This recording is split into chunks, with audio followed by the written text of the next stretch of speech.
Hello guys, কেমন আছেন আপনারা সবাই? আমি কিন্তু আপনাদেরকে আজকে একটা নতুন কিছু দেখাবো। সেটা আমিও দেখে আশ্চর্য হয়েছি, আমার বিশ্বাস আপনারাও হয়ে যাবেন। দেখেন, এই যে আপনারা দেখতে পাচ্ছেন, এটা একটা কারখানা বলা চলে। এটা একটা কল, আসলে এটা হচ্ছে তেল মারাইয়ের কাজ চলছে, যেটা আমাদের গ্রাম্য ভাষায় বলে গাছ মারা সরিষার তেল।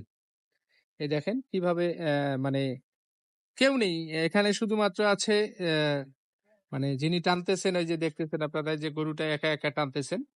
এই যে এটা হচ্ছে গাছ, এটা আমরা আমাদের গ্রাম্য ভাষায় বলে খাঁটি সরিষার তেল, যে আমরা বলি সেই খাঁটি সরিষার তেল, কিন্তু এখান থেকে এভাবে মারাই করা হয়। এই যে দেখতে পাচ্ছেন আপনারা, এই যে দেখেন, আসলে এখানে দেখেন এই গরুটা একা একা কিন্তু টানতেছে না, অটোমেটিক সে কিন্তু করতেছে। এই যে দেখেন, তো কিন্তু আমার কথা শুনে একটু স্লো হয়ে গেল।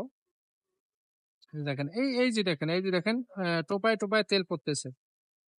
এই যে দেখেন, দেখেন কি অবস্থা।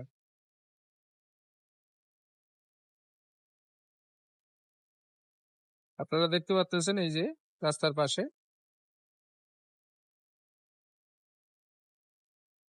তো আজকের ভিডিওটা আমার কেমন লাগলো একটু অবশ্যই কমেন্ট করে জানাবেন। সে পর্যন্ত আপনারা সকলে ভালো থাকবেন, সুস্থ থাকবেন। আল্লাহ হাফেজ।